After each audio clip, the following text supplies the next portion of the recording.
저는 22살에 대학에 재학 중인 여자입니다. 요즘 제 소갈이를 하고 있던 문제가 있었는데 또래 친구들과만 얘기를 해보자니 주변에 결혼한 사람도 없고 결혼을 한 형제 자매를 둔 사람도 없어서 공감을 좀 얻고자 온라인에 힘을 좀 빌려보기로 했습니다. 저는 늦둥이 딸입니다. 그렇다고 저희 부모님께서 머리가 흰머리가 되신 나이에 저를 낳으신 건 아니고요. 오빠가 하나 있는데 오빠와의 나이 차이가 딱 10살이에요. 거의 외동아들 하나를 키우시려 하다가 엄마가 30대 후반에 저를 낳으신 거였죠. 어릴 적부터 부모님께 들었던 말씀은 아들 하나만 키우면 살려니 엄마가 많이 심심하고 울적해 하셨다고 해요. 어느 성별의 자녀를 낳을지 아무 생각이 없으셨던 아빠와는 달리 엄마는 어릴 적부터 자신이나 자신의 배우자를 쏙 빼닮은 딸 하나를 낳아서 손에 끼고 다니고 싶어 하셨다고 합니다. 흔히 말하는 친구처럼 말이죠. 쇼핑도 함께 다니고 맛있는 음식도 먹으러 다니면서 그렇게 둘도 없는 친구를 만들어 보고 싶었다고 해요. 무슨 일이 있어도 오로지 내 편이 되어줄 피부치 말입니다. 하지만 오빠를 낳은 후에 급격하게 몸이 좋지 않았고 그럼에도 아이를 가져보려 했지만 뜻대로 되지 않아서 거의 체념하다시피 딸을 가지는 거 포기하셨다고 해요. 나이도 계속 먹어가다 30대 후반이 되셔서는 이제 진짜로 안 되는 것보다 하셨다고 하고요. 그런데 이게 웬걸 그렇게 모든 정성과 노력, 기대마저 다 체념을 한 채 아무 생각 없이 살던 와중에 제가 덜컥 생겨났다더군요. 저를 임신한 사실을 알고는 모든 걸 체념했던 저희 엄마는 결혼할 때보다 그리고 오빠를 처음 낳았을 때보다 더더욱 기뻐하셨다고 합니다. 좋아 죽겠다며 막 오빠를 들쳐업고는 거실을 뱅글뱅글 뛰어다니셨대요. 체념 후에 얻은 자식이라 그런지 엄마는 유난히 더 좋아를 하셨고 아빠는 또 행복해하는 엄마를 보면서 좋아를 하셨고 오빠는 또 그런 부모님의 훈훈한 모습을 보며 좋아라 했고 그렇게 온 가족이 저 하나 태어나는 것만 기대하며 엄마가 임신하신 동안 하루하루를 설렘과 행복으로 넘치는 날들로 채워갔다고 해요. 듣기만 해도 괜시리 기분이 좋아지죠. 그렇게 전 태어나고 나서도 한치의 의심도 없이 저희 가족들의 온갖 사랑을 받고 자랐습니다. 엄마를 쏙 빼닮은 제 외모 때문에 아빠도 엄마 미님이라며 딸바보가 되셔서 저를 꼭 옆에 붙여다리고 사셨고 딸을 그 누구보다 기다렸던 저희 엄마는 말할 것도 없으셨고요. 어린 나이에 오빠도 동생을 시기질투 할 법한데 우리 집에 찾아온 공주님이라면서 절 그렇게 챙기고 다녔대요. 동네 앞에 나가서 놀고 있으면 내 동생 누가 괴롭힐까봐 자기 학원도 안 가고 보초를 서고 있기도 했다네요. 물론 그건 자기가 진짜로 학원을 가기 싫어서 제 핑계를 대며 땡땡이를 친 거라고 나중에 이시직고를 했지만 말입니다. 아무튼 제가 하고 싶었던 말은 제가 정말 화목한 가정에서 나고 자랐다는 것이에요. 사랑을 듬뿍 퍼다주시니 저도 사랑을 늘 받기만 했지만 베푸는 것이 얼마나 상대를 기분 좋게 하고 또 나 스스로도 행복한 것인지 잘 알았고요. 그래서 또래 동성 친구들 사이에서도 늘 인기가 많았고 실제로 지금까지도 연락을 하며 지내며 힘들고 어려울 때 가장 먼저 찾는다고 자부하는 절친들만 해도 벌써 6명이 좋게 넘어요. 물론 친구 숫자로 저의 인성을 평가할 수는 절대 없는 것이지만 적어도 성격 파탄자는 아니라는 말씀은 자신있게 드릴 수 있네요.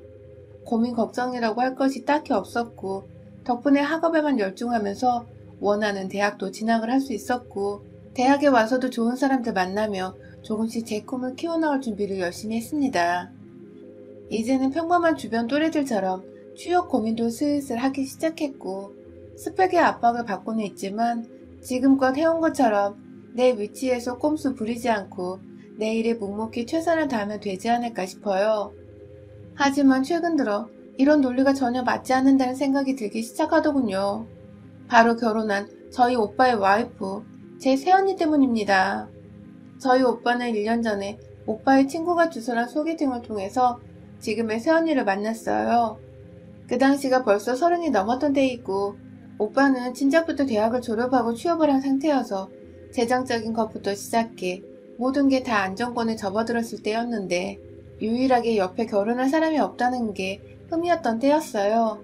저야 뭐 오빠가 결혼 안 하고 평생 철없는 저희 오빠로 남아주면 좋았지만 그래도 한편으로는 이 오빠가 어디 문제가 있어서 여자친구를 못 사귀고 있나 싶어서 부모님처럼 걱정을 하기도 했습니다.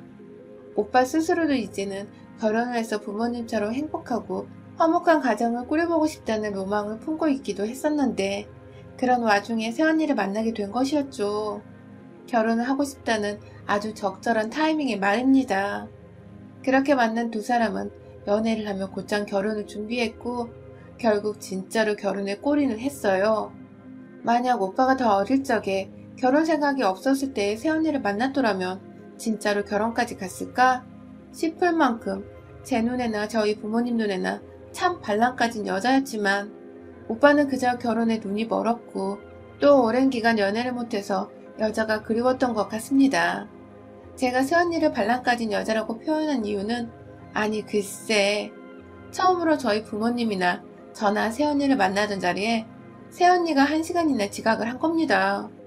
저희 집으로 부르면 언니가 결혼 전부터 부담스러워할까봐 일부러 엄마가 바깥에서 고급 한정식 식당을 예약해 약속을 잡았는데요. 저희 가족은 약속 시간 20분 전쯤 미리 도착을 해서 언니를 기다리고 있었는데 정각 조금 지나서 맞춰 오빠가 혼자 식당에 들어오더라고요. 순간 저희는 오빠 결혼이 파토난 건 줄 알고 표정이 심각해졌는데 오빠는 새언니가 조금 늦을 것 같아서 자기 혼자 먼저 왔다고 먼저 밥이라도 먹고 있자고 하더라고요. 하지만 어떻게 그래요? 주인공이 새언니가 안 왔는데 말이죠. 그래서 저희 부모님이나 저나 밥을 안 시키고 새언니가 올 때까지 계속 기다렸어요. 정말 하염없이. 그런데 1시간이나 지나서 나타난 새언니는 캐주얼한 청바지와 와이셔츠를 입고 푸르헤친 머리를 막 만지면서 들어왔어요. 정신없이 들어와 앉길래 먼저 해야 할 인사조차 생략이 되었습니다. 무슨 상황인지 상상이 가시나요? 1시간이나 시부모 될 어른들을 영문도 모른 채 기다리게 해놓고는 본인이 정신없어 죽겠다는 티를 팍팍 내며 저희 부모님께 인사도 안 하고 곧장 오빠 얼굴만을 확인하고는 옆자리에 앉더라고요. 그러더니 한다는 첫마디가 아, 나 술 덜 깼어. 라더군요. 이제 보니 새언니는 전날 술을 더럽게 처마시고는 그 술이 다 안 깨는 바람에 오늘 약속 시간까지 늦잠을 풀풀 잤고 연락이 안 되자 오빠는 저희 가족들이 기다릴 걸 알기에 혼자 에라 모르겠다 하며 약속 장소에 왔던 거더라고요. 새언니는 오빠의 불같은 전화에 어찌저찌 깨긴 했는데 일어나서 대충 차려입고 나온다는 게 그만 불에 젖끈이 훤히 내다보이는 와이셔츠에 단추까지 잘못 잠궈서 가슴골이 보일랑 말랑하는 그런 상태로 와버렸고요. 아 진짜 문제가 하나에 둘에 셋에 아주 첩첩산중의 꼴이었습니다. 뒤늦게 오빠가 인사부터 안 하냐는 눈치를 주며 자 여기 우리 부모님 하며 언니한테 저희 가족을 소개했고 천만다행히게도 새언니는 아 안녕하세요 하며 그제서야 웃어 보이며 인사를 했어요. 거기에 인사까지 대충 해버렸으면 진짜 상을 다 엎어버릴 뻔했는데 다행히 웃어 보이니 웃는 얼굴엔 침은 못 뱉겠더라고요. 그렇게 첫 만남이 썩 좋지 못했던 아니 최악했던 새언니를 만나고 나서 저는 더더욱 오빠가 결혼하는 것이 껄끄러워졌습니다. 결혼을 한다는 것은 새 가족을 들인다는 것인데 다른 날도 아닌 시부모님 만나기 전날 술을 진탕 먹고 1시간이나 약속에 늦은 새언니라 상상도 하기 싫었어요.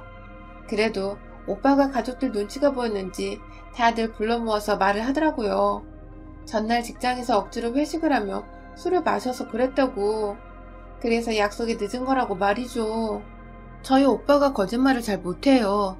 거짓말 할 때면 이상하게 손을 쥐어뜯는 버릇이 있어서 저희 부모님도 그 정도 파악은 할 줄 알거든요.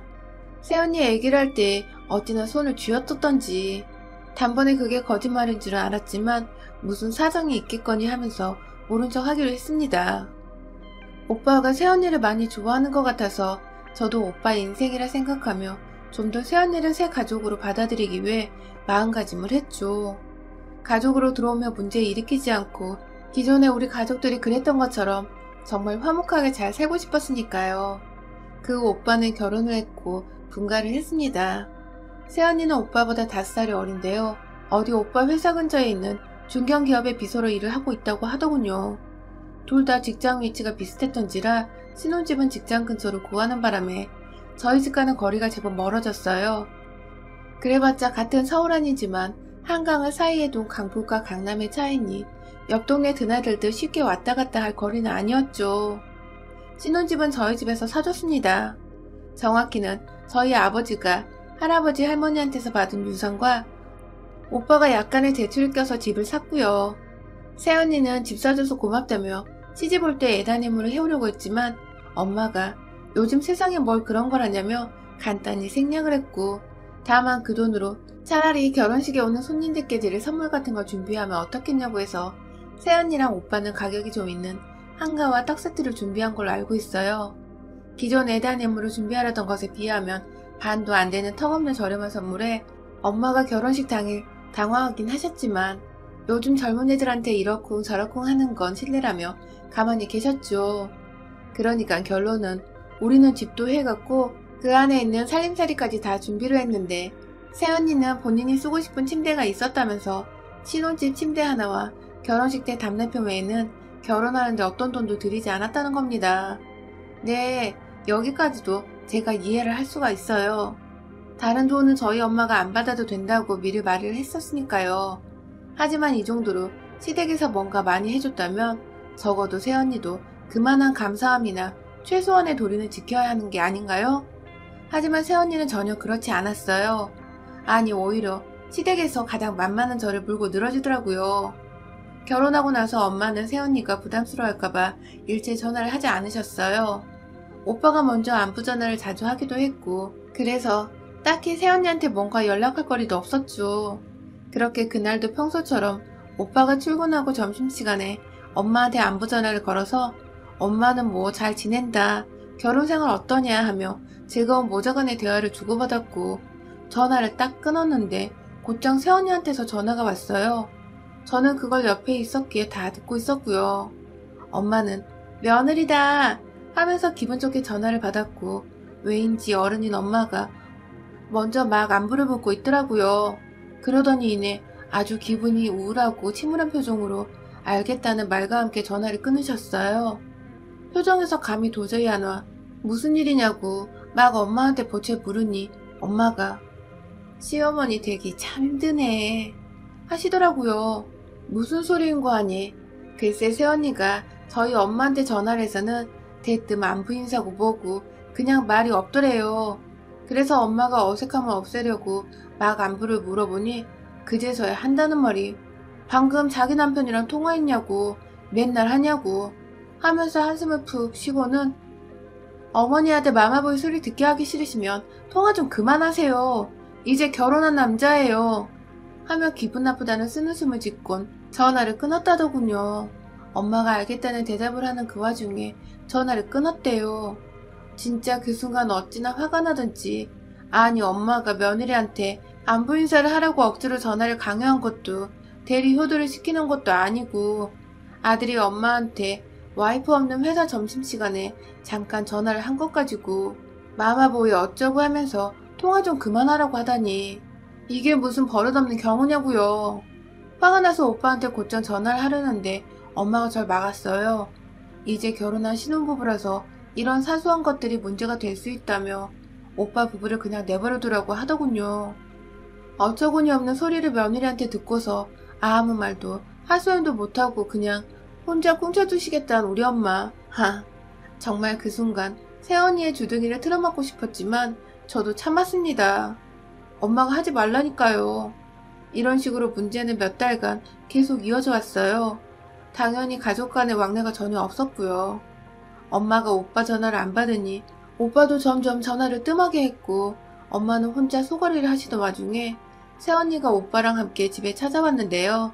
그날은 저희 아빠 생신이셨어요. 그런데 누가 시아버지 생일날 며느리 밥상을 원한다고 먼저 말을 하지도 않았는데 자기가 혼자서 쓸데없이 기선제압을 하겠다는 식으로 아빠 생신날에도 1시간 정도는 약속 시간보다 늦게 왔더라고요. 다른 날도 아닌 결혼 후 처음으로 맞는 시아버지 생신인데 엄마랑 제가 밥을 기껏 차려놨더니 말이라도 도와주진 못할 망정 1시간이나 말도 없이 늦어서는 밥까지 다 식어버리게 만든 어마무시한 새언니. 급기야 손은 빈손이고 옆에서 오빠는 뭐에 대었는지 벌벌 떠는 표정을 하고는 새언니 눈치를 보며 집에 들어왔어요.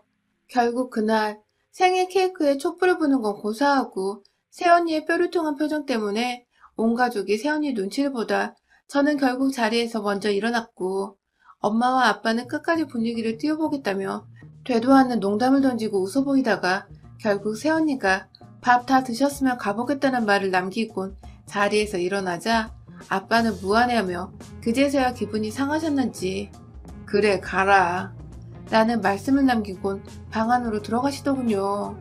엄마는 그런 아빠를 보며 또 중간에서 안절부절 못하시다가 새언니를 현관 밖까지 배웅하셨고요. 뭔가 새로 들어온 가족 때문에 그것도 A라곤 반말을 드신 가족 때문에 화목하다 본 가정이 다 눈칫밥에 체할 지경이었습니다. 한두 번도 아니고 시댁에서 시댁살이나 대리 효도를 강요한 것도 아닌데 한번 웃어 보이고 함께 즐거운 대화를 나누고 제 시간에 찾아와 기다리지도 않게 하는 게 그리 어려운 일이었을까요? 화가 나서 이번에 못 참겠더라고요.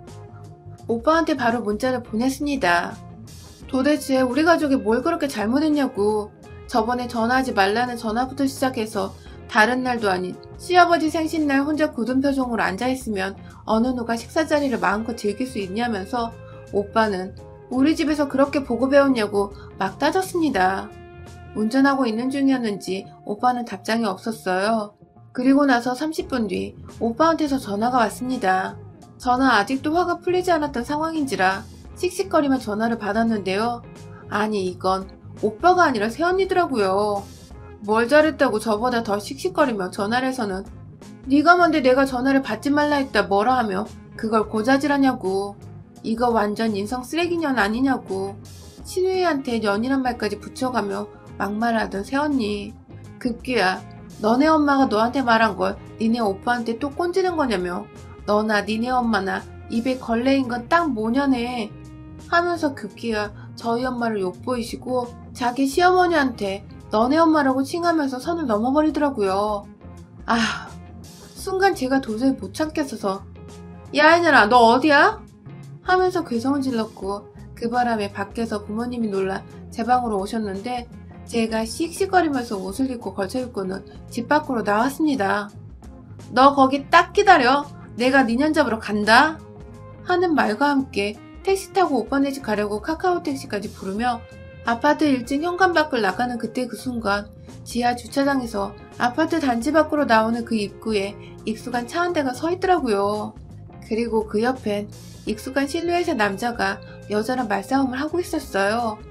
경비 아저씨가 그 옆에서 뜯어 말리고 있었고요. 네, 그건 바로 저희 오빠와 새언니였습니다. 상황을 보니 제가 보낸 문자를 오빠가 먼저 읽었고 새언니가 엄마한테 전화하지 말라는 소리를 한 것을 알게 된 오빠가 이대로는 집에 못 간다며 엄마한테 사과를 하라고 했나 보더라고요. 그러자 새언니는 제가 꼰지른 거라며 저한테 전화해서 지랄 발광했고 급기야 저희 엄마한테 너네 엄마라는 뻘소리를 짓거린 바람에 오빠는 진짜로 화가 나서 운전을 거부하고 거기에 그대로 차를 세워둔 채 차키까지 빼내고는 새언니를 차에서 내리게 했더라고요. 옆에서 새언니는 그제서야 뭔가 지가 쫄리는 게 있었는지 경비원까지 불러다가 오빠를 말려달라고. 추워 죽겠는데 밖에서 여자 혼자 세워둔다는 말로 중재를 요청 중이었고요. 사람들이 수군거리기 시작하고 모든 게 다 우리 오빠가 잘못한 것처럼 보여지려는 그 모습. 가만히 있다간 오빠가 저 예의 밥 말아먹은 새언니한테 꼼짝없이 당하겠더군요. 그래서 나섰습니다. 제가 말이죠. 어릴 적 부모님으로부터 그리고 오빠로부터 받은 사랑과 헌신을 아주 풀코스로 갚아드리겠다는 사명감 하나로 야! 하는 굵직한 비명소리와 함께 새언니에게로 달려갔고 있는 힘껏 주먹을 쥔 채 그년의 볼따구를 향해 날라찼습니다. 제가 달려들던 순간부터 기겁을 하며 쫄아있던 새언니는 저한테 주먹 펀치를 받고는 아프다는 소리도 못 내고 주저앉았고 이내 저는 새언니의 묶은 머리까지 풀어헤쳐서는 머리털을 다 뽑아버리겠다는 심정으로 미친년처럼 발광을 했어요. 아주 머리를 쥐어 싸매고 뜯고 끌고. 그렇게 한 5분이 지났나? 옆에서 오빠랑 경비 아저씨가 말리시니 어찌저찌 진정은 했는데 새언니는 그대로 자빠져 있더라고요. 아직도 충격에 못 벗어나서 말이죠. 제가 그런 새언니 그리고 주변에 모인 주민들까지 모두 들으라고 말했습니다. 우리 엄마한테 아들 마마보이 소리 듣게 하고 싶지 않으면 다신 전화하지 말라고 한 거. 상견례부터 우리 아빠 생신날까지 1시간의 말도 없이 늦어서 어른들 기다리게 한 거. 급기야 혼자 뭐 이쁘다고 분위기 잡고 말도 안 해서 생신날 분위기 다 망친 거. 그리고 결정적으로 우리 엄마한테 너네 엄마라고 하며 입이 걸레라고 한 거. 다 사과하라며 새언니를 향해 울부짖으며 눈물도 몇 방울 흘려줬습니다. 옆에서 주민들은 폭행하는 제가 진상인 줄 알았다가 모든 사실을 알고 난 후 제 편을 들며 급 반전인 상황에 더욱 흥미를 가지기 시작했어요. 급기야 저를 알고 저희 오빠를 아는 일부 주민들은 저 가족들 얼마나 화목하게 잘 지내던 가족인데 하면서 저희 집엔 원래 문제가 없었고 새로 들어온 며느리가 문제네 하는 분위기를 조성해주기 시작했습니다. 온 주민들이 저희 편을 들자 오빠는 새언니를 향해 너 같은 애랑 도저히 못 살겠다며 이혼을 하자고 선포를 날렸어요. 그 순간 저는 주민들 사이에서 환호 소리도 들었죠. 그러자 이 상황에 본인이 할 것이라고는 무릎 꿇고 비는 것밖에 없다는 빠른 판단을 한 새언니. 사람들 앞에서 창피한 줄도 모르고 싹싹 빌더라고요. 아주 손이 발이 되도록 말이죠. 오빠는 일부러인지 그런 언니를 말리지 않고 몇 분 더 내버려뒀고 그런 후에야 저에게 살포시 눈빛을 보내곤 생각해보겠다는 대답과 함께 일어나라 하더군요. 그렇게 새언니는 오빠와 저 그리고 저희 아파트 주민들 앞에서 아주 진이 빠지도록 사과를 했고 그렇게 추위 속에서 무릎까지 꿇다가 오빠의 말 한마디에 겨우 일어나 차를 타고 오빠와 함께 집으로 돌아갔습니다. 그날 후 엄마는 주민들한테서 얘기를 곧장 전해 들으셨는지 그래서 내심 속에 쌓인 게 풀리셨는지 다시금 웃음을 되찾으셨어요. 아빠도 티는 못 내시지만 며느리 홍군형은 딸내미가 내줬다면서 저한테 괜히 사고 싶은 거 없냐고 용돈 쓰라며 20만 원을 쥐어주시더라고요. 새언니는 그날부터 저희 엄마한테 자기가 먼저 안부 인사를 해옵니다. 생일날 죄송했다며 다시 밥을 먹자고 이번엔 자기 집으로 오래요. 결혼하고 한참이 지나서야 집들이를 하겠다며 이제서야 그 집을 사준 저희 부모님을 집에 초대했더군요. 뭐 어찌되었든 이렇게라도 새언니 버를 똑똑히 고쳐내고 저희 부모님을 시부모님 대하듯 행동하는 모습을 보이니 다행입니다. 아주.